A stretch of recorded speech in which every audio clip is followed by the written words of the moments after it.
legislators, and senators, and governors.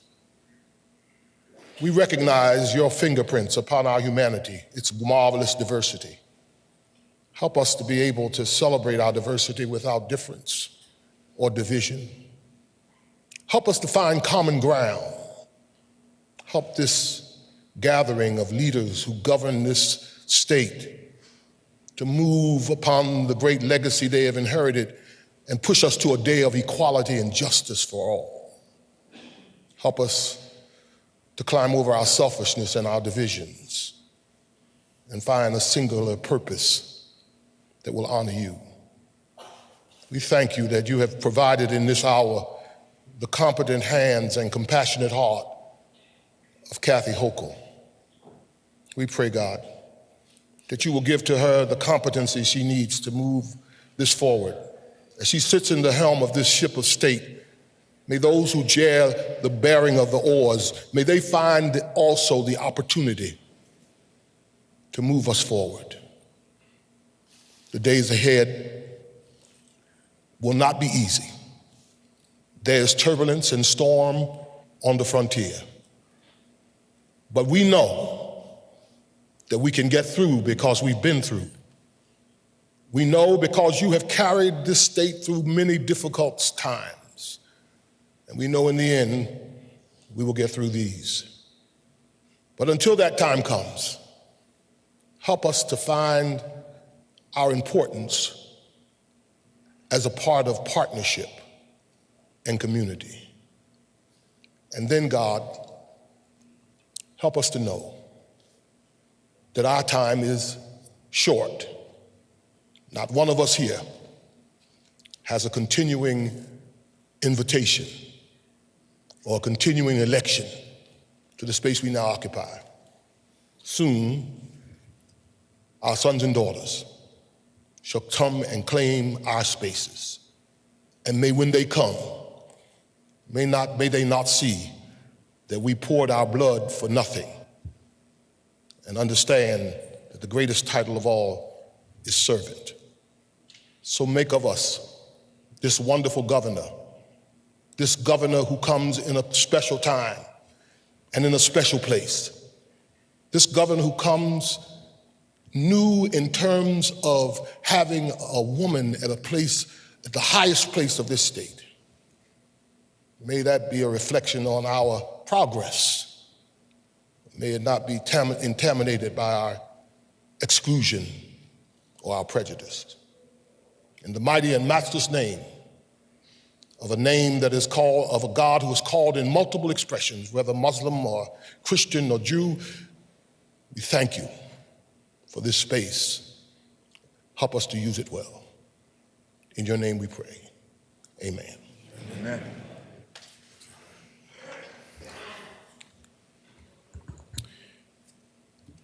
Now, let's please welcome Major General Denise Donald, first woman Assistant Adjutant General and first woman Commander of the New York Air National Guard, for the Pledge of Allegiance.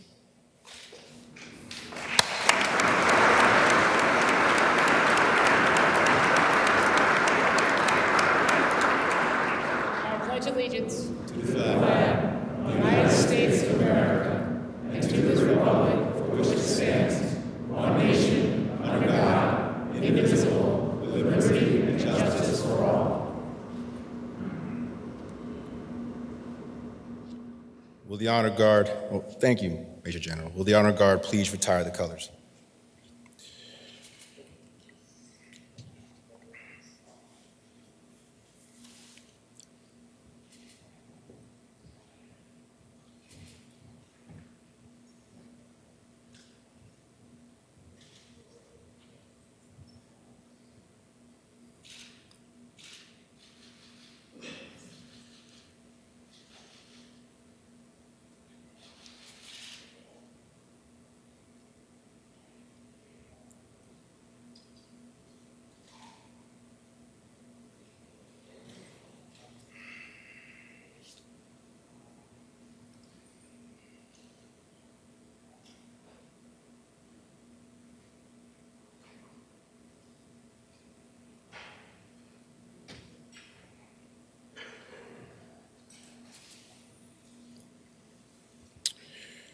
Pursuant to a resolution duly adopted in each of the houses of the legislature, the Senate and the Assembly of the State of New York are met in joint session for the purpose of receiving the annual message to the legislature from the Governor of the State of New York. Ladies and gentlemen, I am proud and honored to present the 57th Governor of the State of New York, Kathy Hochul.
Thank you, first of all, to my incredible partner in government, our Lieutenant Governor, Antonio Delgado. Let's give him a round of applause. Just like me, he knows every rest stop, every McDonald's on the throughways, and he is traveling the state and doing an extraordinary job. I'm so grateful to have him. I also want to thank Dr. Richardson for the beautiful invocation, reminding us of the presence of God in our lives as we do the work of the people. I also want to thank my incredible partners in government, and in New York we have extraordinary public servants.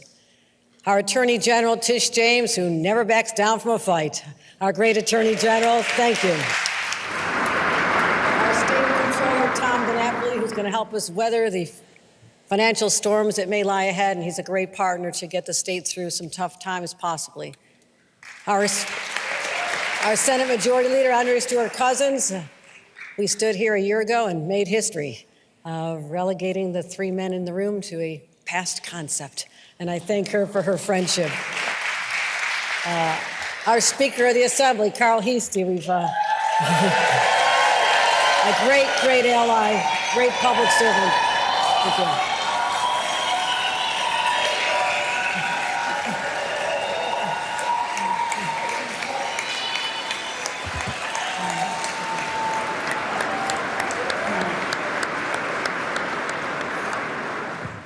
The Speaker is in the House.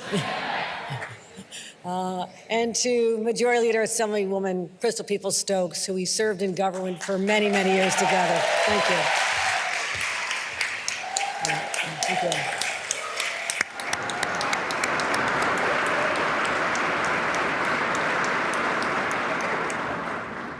Our Minority Leader, Senator Robert Ortt. I know your district well. It's part of my old turf. Looking forward to delivering to the people of New York. Senator Ortt.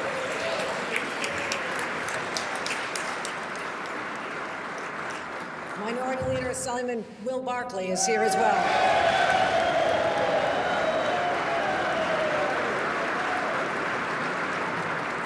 Judges from the Court of Appeals have joined us. I thank them for attending this opportunity to tell the world and our nation and our state who we are. Mayor Adams, we've worked together very closely, Mayor Adams, and we have more battles ahead, but fortunately not with each other, but against the challenges we face. And mayors and county executives from all across the state, I thank you for joining us. I also know we have one of the formers in the House, Governor David Patterson. You're called governor for the rest of your life.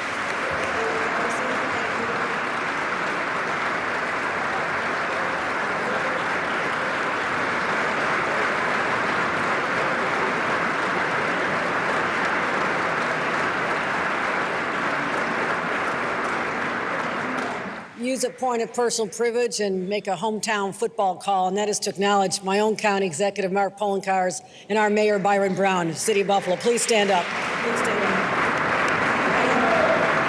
We have been through so much this past year, so much.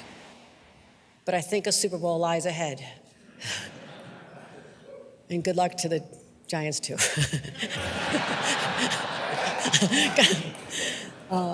And to my members of my cabinet, these are extraordinary. I want them to stand up, every member of my cabinet, because we have pushed you so hard. You have worked so tirelessly, and you are the team that I govern this state with, and I'm so grateful for all the work you do. Let's give a round of applause to the cabinet.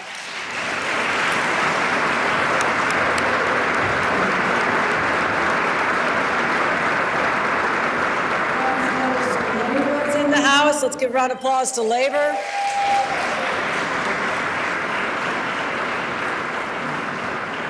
And many, many distinguished guests who've traveled here today.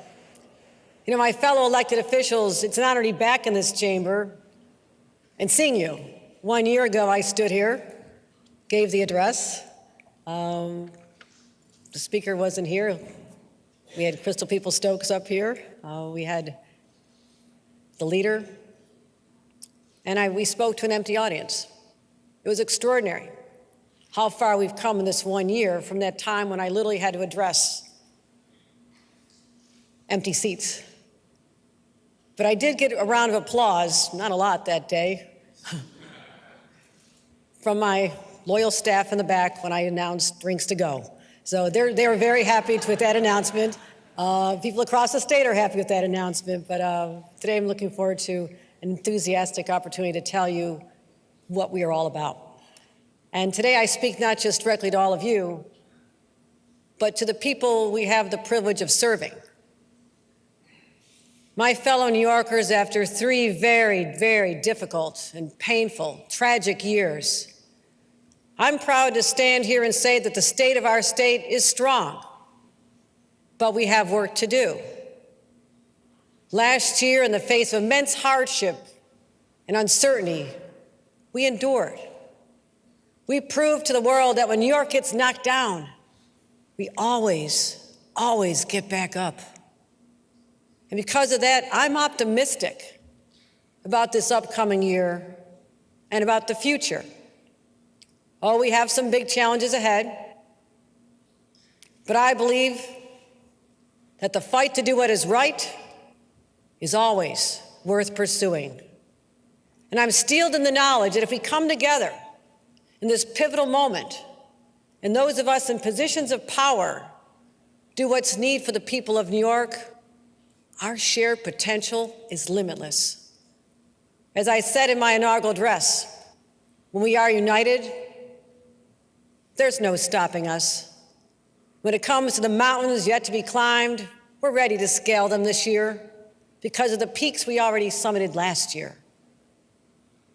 In 2022, working with our leadership and all of you, we made historic investments to strengthen and upgrade our infrastructure, build a world-class public transit system, create strong public education, confront climate change, fortify our healthcare system, help our small businesses recover from COVID, and spur economic development all across the state. We landed the largest investments in state history, $20 billion from IBM, and $100 billion from Micron, creating 50,000 much-needed jobs in upstate New York.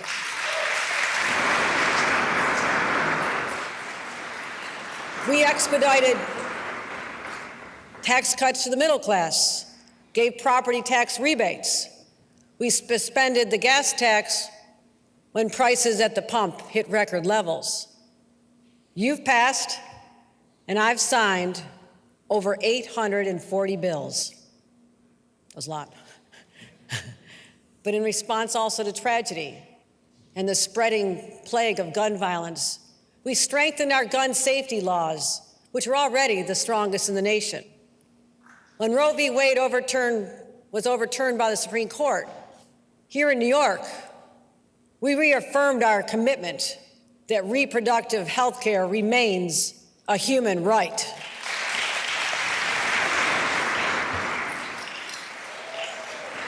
And though we had unprecedented revenues and we were flush with one-time federal aid, and that's thanks to our partners in Washington, starting with Majority Leader Chuck Schumer, our Senator Kirsten Gillibrand, and members of our delegation. We also knew on that bright sunny day a year ago that rainy days could be ahead. So we put money away. And looking back, that was clearly the right thing to do, because 1 year later, where we stand now, a majority of economists are predicting a recession. And that's one of the reasons it's clear to me why we will not be raising income taxes this year. And I thank the legislature for being partners when we addressed those challenges in 2022. When I was last here, I spoke of the New York dream. For generations, people have come from all over the world in search of the American dream. I'm here today because that dream was realized by my family. And I want more New Yorkers to have access to the same opportunities that my family had. That's what public service is all about. The great Francis Perkins, FDR's labor secretary, once said, "A government should aim to give all the people under its jurisdiction the best possible life." That's it. That's the job. That's what we're here to do. And I cannot stand here and say we're done yet.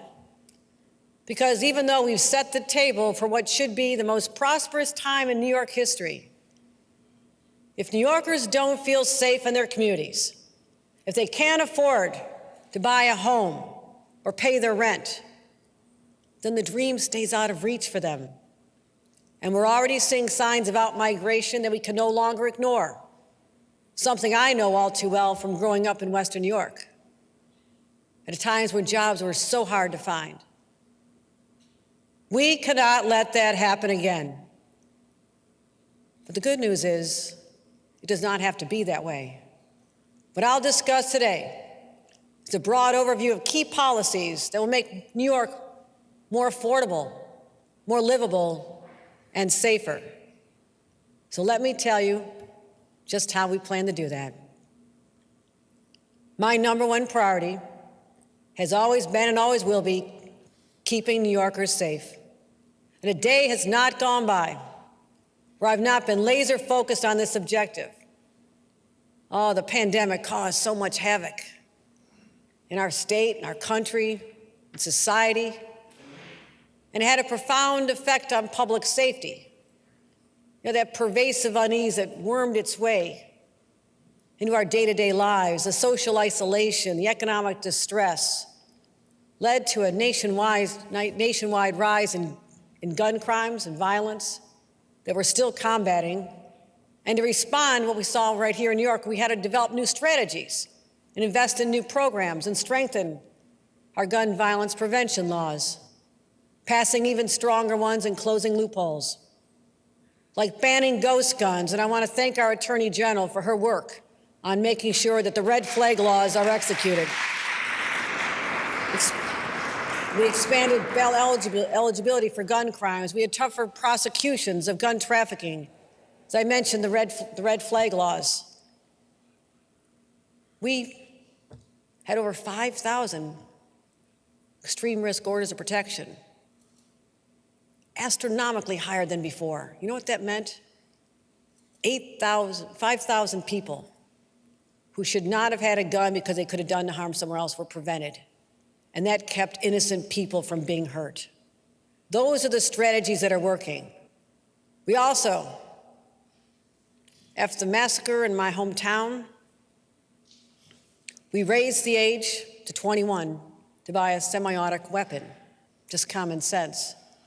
We launched the first in the nation, 9 states, first time in history, 9 states working on gun trafficking and gun interdiction. That effort took over 10,000 illegal guns off our streets. We tripled our investments in gun violence disruption programs on the street, connecting people where they are. And we've collaborated with local governments like never before. From putting more cops on the subways, working with the mayor, to working to bring down barriers in places like Rochester and Syracuse. So stakeholders are finally working together, and our efforts are starting to pay off. Last year, we saw a double-digit decrease in both homicides and shootings, but we're still far from pre-pandemic levels, so our work is not done. And there has been no aspect around the discussion of public safety more controversial than bail reform. And as with so much in politics today, the conversation quickly turns to a debate between 2 opposing camps with no common ground. But I believe there are several things we can agree upon. First, that the size of someone's bank account should not determine whether or not they sit in jail or go home,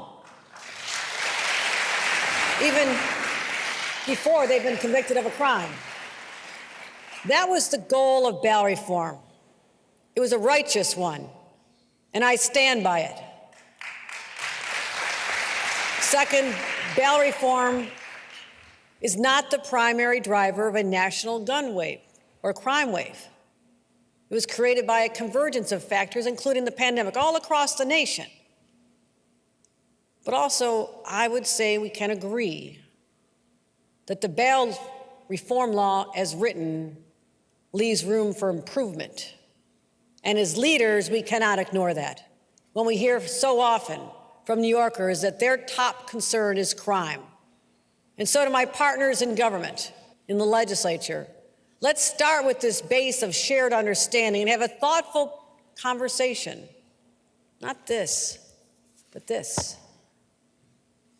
And talk about what we can do during the budget process and make improvements to that law. Of course, we know that that won't automatically bring down crime rates. We don't expect that. We also have to make sure the law is clear for our judges and what their rights are and what their expectations are. But at the same time, we're going to continue making record investments in areas where it affects the outcomes: education, housing, mental health. All of these go towards stabilizing communities and addressing historic inequities. Those investments must continue. And I'm also proposing the largest investment ever in the state's gun-involved violence elimination initiative, known as GIVE. It saves lives. It saves lives in the communities hardest hit by gun violence. To simply put it, we're working on investing in what we know works. Shootings in Buffalo are down 32%. Mayor Brown, you know this. You're working hard. In Long Island, they're down 29%. In Westchester, down 27%. These are all GIVE program jurisdictions. We're putting state money to help our locals on the ground. I've also directed our state police to play a more direct role, as they started last year. But there's more they can do. We're going to increase the ranks of our state police in combating violent crime across communities. We're going to expand the state police community stabilization units to 25 targeted communities across the state. When it comes to keeping people safe and protecting their well-being, fixing New York State's mental health care system is essential and long overdue.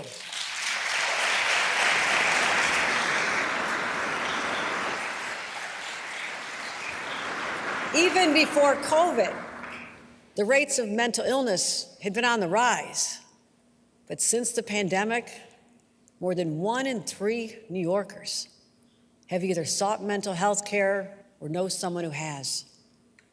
That's staggering. And the fact that too many can't get it. The barriers just seem endless. No appointments close to home. Insurance won't cover the care. Long waits for psychiatric beds in hospitals. What happens? People suffer in silence. Illness grows when it's not treated. So it's no surprise that the number of people suffering from mental illness also continues to grow. We have underinvested in mental health care for so long and allowed the situation to become so dire that it also has become a public safety crisis as well. New Yorkers are anxious on the subways and in our streets when they see individuals who need help, people unable to take care of themselves properly. People could cause harm to themselves or other. Not all, just some, a few. But those people are also at risk of being victimized themselves. So I'm declaring the era of ignoring the needs of these individuals is over. Because our success as government leaders is measured by our ability to lift up and support all of our constituents. So today marks a reversal in the state's approach to mental health care. And this is a monumental shift to make sure that no one else falls through the cracks. This will be the most significant change since the deinstitutionalization era of the 1970s. And I'm proud to announce to accomplish this goal, we are prepared to invest $1 billion, making critical policy changes to fully meet the mental health needs of our people. It's about time. Let's get it done. We can do this together. Let's get it done. Our people need this. Our residents are calling on us to do this. Let's get it done. Let's get it done. Right now, we have 3,200 New Yorkers struggling with severe mental illness or addiction who are living on the streets or in our subways. At the same time, we have insufficient number of inpatient psychiatric beds and services. We will add 1,000 inpatient psychiatric beds by funding 150 from the state and bringing 850 psych beds in hospitals back online, because that'll be half. That is more than half of the beds we lost since 2014 when all the disinvestment was happening. And they'll serve over 10,000 New Yorkers every year. These actions are long overdue, but here's the challenge. Last year, we were asked to increase hospital reimbursement rates to enable more psychiatric beds to be brought back online. We did that. My partners, all of you, $27.5 million provided additional money for the hospitals to bring psychiatric beds back online. Yet a year later, hundreds of those beds are still offline, and that's not acceptable. So we're going to insist they come back online, and I'll seek greater authority from the Office of Mental Health to ensure full cooperation in meeting these objectives. This is a moral imperative, and it's a public safety imperative. We'll also invest in services to allow patients to be reintegrating in a way that's safe for them and safe for their community. So our inpatient beds don't get backed up because more appropriate outpatient care is unavailable. We also know that supportive housing is an important tool for prevention and recovery. And that's why my plan proposes building 3,500 residential units supported by intensive mental health services. And we'll make sure that when patients move from one kind of care to the other, they don't get left behind. They don't fall off.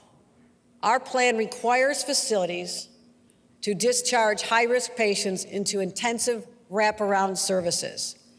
Wraparound services now. And I'll propose that insurance companies cannot be prohibited from covering these services. They can no longer deny mental health, critical life-saving mental health services. And finally, we're going to focus in the mental health space on our children, because too many schools provide no level of mental health support, and our children need preventative services now to stop them from needing intensive services in the future.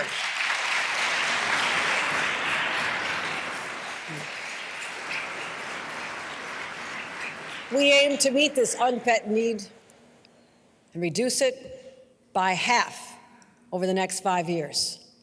We've got to get this done. And while we're talking, whether we're talking about a child with behavioral challenges or an adult suffering from severe depression, no one should go without a screening or a doctor's appointment or counseling. And cost should never, ever be a barrier. And that includes those suffering from addiction, especially those struggling with opioids. There's too many families, including my own, who've endured the loss of a loved one. And that's why we'll do more, working with our federal and local partners to stop the flow of illicit drugs into our communities, address the new deadly additives like xylazine. We'll send resources to communities that are trying hard to shut down the flow of fentanyl into our streets. And we'll keep expanding access to technology so they can detect deadly additives like fentanyl and xylazine before they're even used. That's how you save lives. And we can reverse overdoses. And I'll create a new interagency task force that'll examine every single possible solution and come up with recommendations. Because we must meet this crisis with the urgency that it demands. At the outset, I said we have to work on improving the quality of life for New Yorkers. But you can't really talk about improving someone's quality of life when they're struggling with the cost of living. Inflation's soaring, prices going up on everything that families need to buy for their kids: diapers, formula, sneakers. And on top of that, how do you pay the monthly rent or the mortgage? It's just so overwhelming for our families. So we'll talk now about everyone's largest expense, housing. And I think about my own family story. My family started married life in a trailer park. On my dad's salary, they eventually moved to an upstairs flat, tiny, but held a few of their kids. They had a few more kids. And they eventually moved to a tiny Cape Cod. But as we grew older, my dad changed jobs. I watched my parents' success unfold to the progression of homes they could afford. And they also knew how important housing was. They raised us to fight for change. My parents were activists back in the 60s, a lot of marches, a lot of protests. And they volunteered for an organization called Housing Opportunities Made Equal, which had just started back then. And I assure you that where I lived, it was a very controversial thing to do. But my parents said everybody has the right to live where they want. And they understood for a society to reach its full potential, equal access to housing is a must. Because when there's not sufficient housing, people at all income levels struggle. And if things get bad, they leave. They search for opportunities elsewhere. Over the last decade, New York State has created 1.2 million jobs. That's great. But only built 400,000 houses. Many forces led to this state of affairs, but front and center are local land use policies that are the most restrictive in the nation. Through zoning, and local communities are able to hold enormous power to block growth. Between full bans on multifamily housing and onerous zoning and approval processes, they make it difficult, almost impossible, to build new homes. Think about that. People want to live here, they have jobs here, Because of local decisions to limit growth, they cannot. Local governments can and should make a difference. I spent 14 years in local government. Many of you came through that route as well. And our community had a citizen-driven master plan that allowed for targeted housing and economic growth while preserving green space. So I know this can be done, but it hasn't been. Between 2010 and 2018, Nassau, Suffolk, Westchester, Putnam counties each granted fewer housing permits per capita than virtually all the suburban counties in Massachusetts, Connecticut, Southern California, New Jersey, Pennsylvania, Northern Virginia. When it comes to New York City, other metro areas are creating housing at 2 to 4 times the rate that we are. Boston rate is almost double, Washington, D.C. triple, Seattle 4 times. So with less supply, demand drives up prices, and who gets squeezed? Young families starting out, middle-income families looking to move up, low-income families. People can't even get the starter home anymore. That's why, since becoming governor, housing has been front and center of my agenda. The budget that we worked on together, we passed it. A 5-year, $25 billion plan to create and build 100,000 affordable homes. It's the single largest housing investment in our state's history. We unlocked billions for NYCHA through the creation of the New York City Public Housing Preservation Trust. We created a $25 million eviction prevention legal services program to keep people in their homes and making sure vulnerable renters had the representation they needed in court. We invested $539 million in the Homeowner Assistance Fund. We made $100 million in rent supplements available. So we've done all this together. I want to thank Leader Andre Stewart-Cousins and Speaker Kyle Heastie for also prioritizing housing. They know how important this is. They rightly recognize that too many people are struggling just to find a place to call home. And they're looking to us for bold leadership. Decisive action is called for now. Today, I'm proud to introduce the New York Housing Compact, a groundbreaking strategy to catalyze housing development we need for our communities to thrive, for our economy to grow, and our state to prosper. The compact pulls together a broad menu of policy changes that will collectively achieve the ambitious goal of 800,000 new homes built over the next decade. The compact sets clear expectations for the growth we need, while at the same time giving localities the tools, the flexibility, and the resources to stimulate that growth. Every single locality across the state will have a target for building new homes. Upstate, the target is for the current housing stock to grow 1% every 3 years. Believe me, it's very manageable. Downstate, 3% every 3 years. Many localities are already hitting these goals. But many others are just falling a little bit short. And for our small towns and villages, just literally a handful of new homes will help us hit our statewide target. But the reality is, there are some communities that need to affect real change to build the homes we need. So it's not a one-size-fits-all approach. Local governments can meet these targets any way they want. They can shape building capacity. They can redevelop old malls, old buildings, office parks, incentivize new housing production, or just update the zoning rules to reduce the barriers.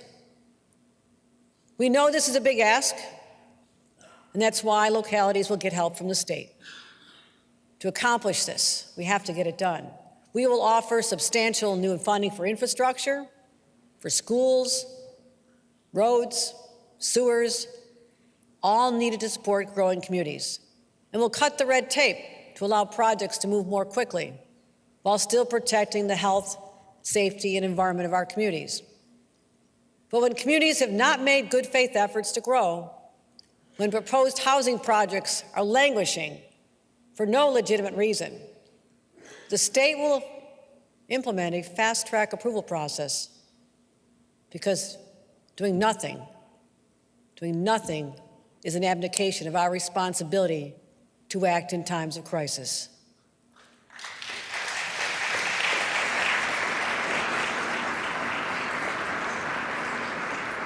The Housing Compact is also laser-focused on transit-oriented development.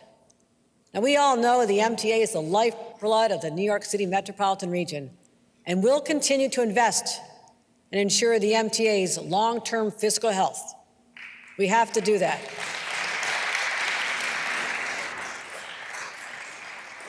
And our investments in our world-class commuter lines have connected more people to jobs and created vibrant downtowns.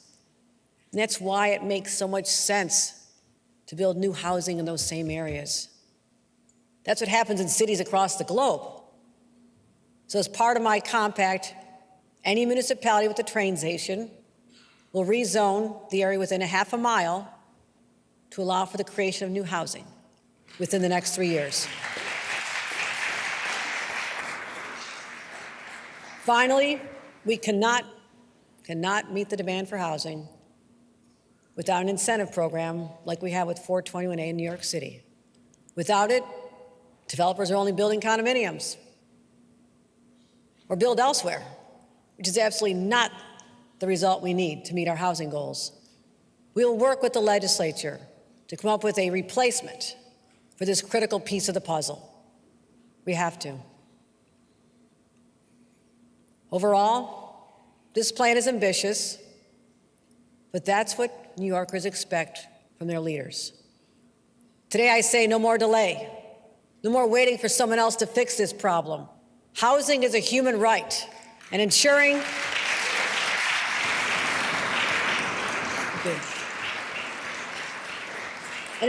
enough housing is built is how we protect that right. The saying is, never let a good crisis go to waste, and we will not waste this opportunity. We just need everyone and every community to do their part, so people who want to live here can, and they can afford it. Solving our housing crisis would be a huge step forward in making our state more affordable. But it has to be part of yet a broader approach. Homeowners and renters worried about paying their energy bills because rates are at record highs, driven by geopolitical forces outside our control, but hitting our wallets right here at home. And this winter, we're facing energy costs 20 to 30% higher than just last year. And that forces so many low-income families and other families to say, do I keep the thermostat up to put food on the table? What a horrible choice.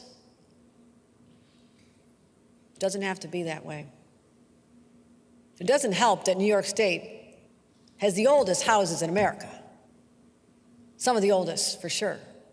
They're less insulated, they're harder to heat, and have higher greenhouse emissions. In fact, buildings are the largest source of greenhouse emissions in our state, accounting for 1/3 of our greenhouse gas output. It also stresses the pollution, causes asthma, and endangers our kids.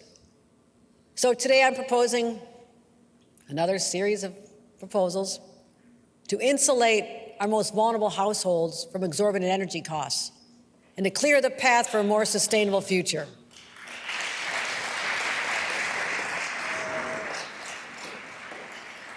We're calling it the Empower Plus program, and it'll help low-income families retrofit their homes by adding insulation, upgrading appliances, switching from fossil fuels to clean electric heating systems.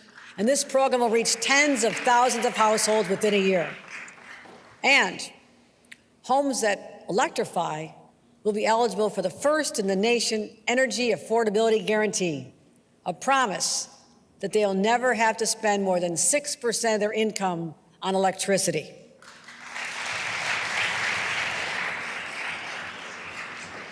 We also want to reduce the overall burden on our residents struggling with high electric bills, so we're providing at least $165 million in relief for over 800,000 New Yorkers. We know that long-term sustainability for our wallets and for our planet comes from weaning ourselves from fossil fuels.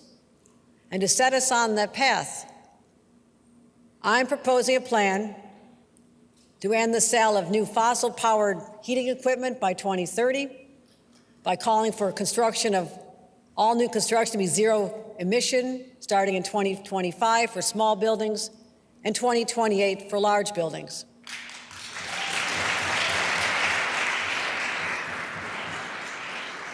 And we're taking these steps now because climate change remains the greatest threat to our planet, but also to our children and our grandchildren. In 2019, this legislature instituted aggressive mandates and deadlines for reducing emissions. And now we're executing on that plan. Of course, we must do it thoughtfully, in a way that prioritizes affordability, protects those already struggling to get by, and corrects the environmental injustices of the past. And with this in mind, we're pursuing a nation-leading cap and invest program to cap greenhouse emissions, invest in clean energy, and prioritize the health and economic well-being of our families.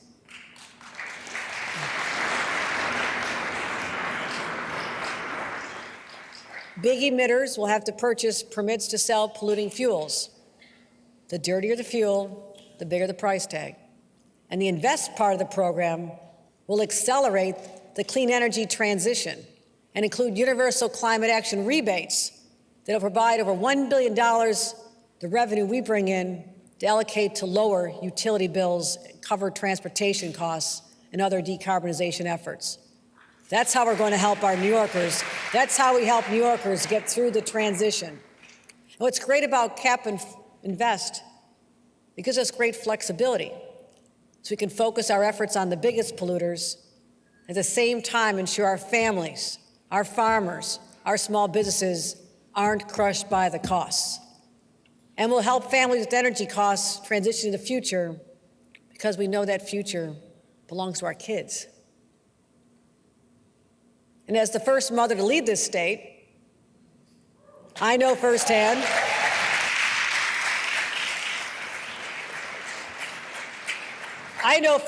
what the lack of affordable child care can do to a family. But as a governor, I also know the impact on our state's economy.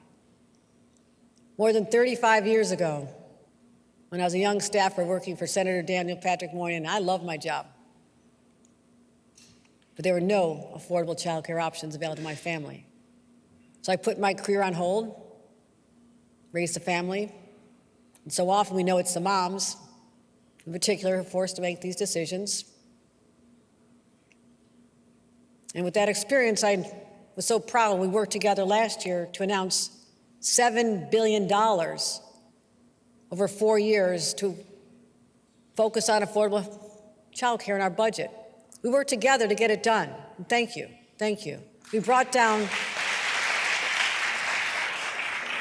out-of-pocket costs for more families. We expanded care in areas that were severely lacking. You know what the problem is? Too many families just aren't accessing the resources that are available. Believe it or not, only 10% of families who are eligible for child care assistance are actually enrolled. Now, it may be that it's the legacy of a system that was, by design, difficult to navigate. That has to change. Our plan will streamline and centralize the child care application process. We'll also expand more access to vulnerable families. We'll increase income eligibility for more families to be able to take advantage of this as their incomes increase. But also we have to continue supporting our hardworking, unbelievable child care providers who allow us all to get done what we need to do. They're indispensable, indispensable.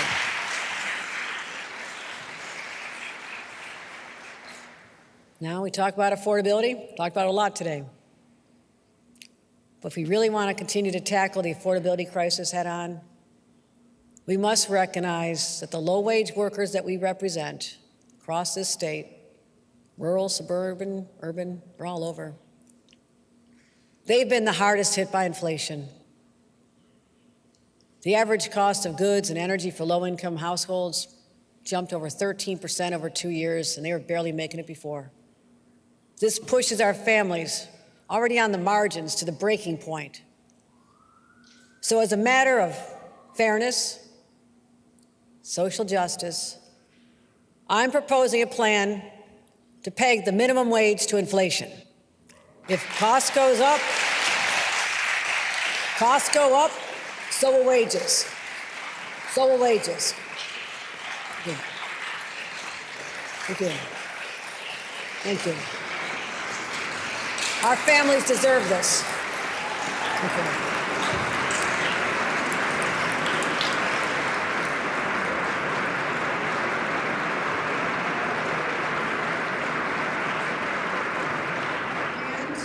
Like other states that have implemented this policy, we'll put on guardrails to make sure employers, the increases are predictable for them. I understand this. We also need to have flexibility in the event of a recession. But this important change will give over 900,000 minimum wage workers a lifeline. And these workers are most likely to be women. Many times, moms. The struggles are so great. And they're more likely to be people of color, earning the lowest wages in our state. By putting more money back in their pockets, it helps our economy overall, because it goes back into local businesses and services when they go to the stores. It's how you keep things going.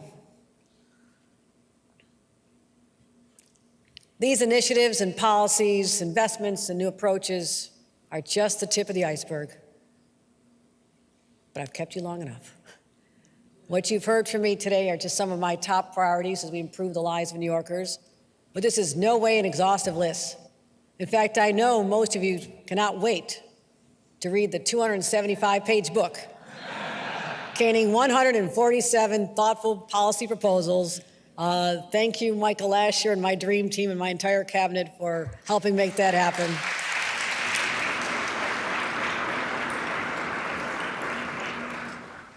Watch out for my staff in the hall. They haven't had any sleep. They're likely to bang into you. They're exhausted. They've worked so hard on this, and I thank them. I'm grateful. But to recap, my goals are straightforward and clear. We will make New York safer. We will make New York more affordable. We will create more jobs and opportunities for the New Yorkers of today and the New Yorkers of tomorrow. We'll open up the doors to more people and communities, especially those who have been historically blocked from equal chances at success. And as other states slide backwards when it comes to protecting basic fundamental rights, we will continue to enshrine and protect those rights every single day, and we'll continue to be nation leading. The task ahead of us may sound daunting. The stakes could not be higher. But I'm fortunate to live in a home once occupied by one of our great leaders and thinkers named Roosevelt. Eleanor Roosevelt once said,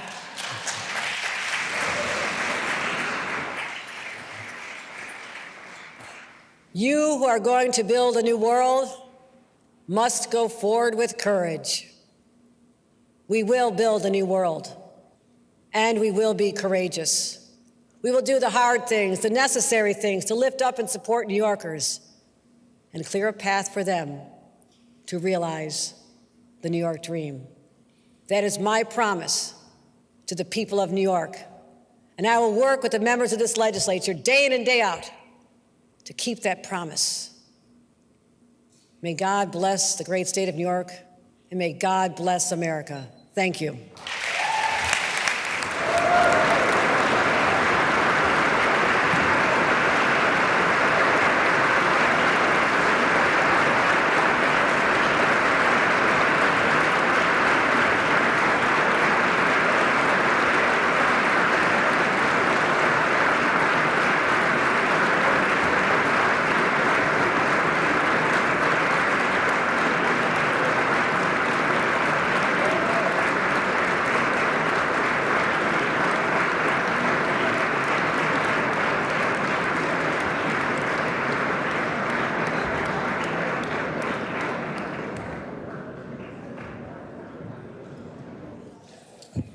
The joint session is adjourned.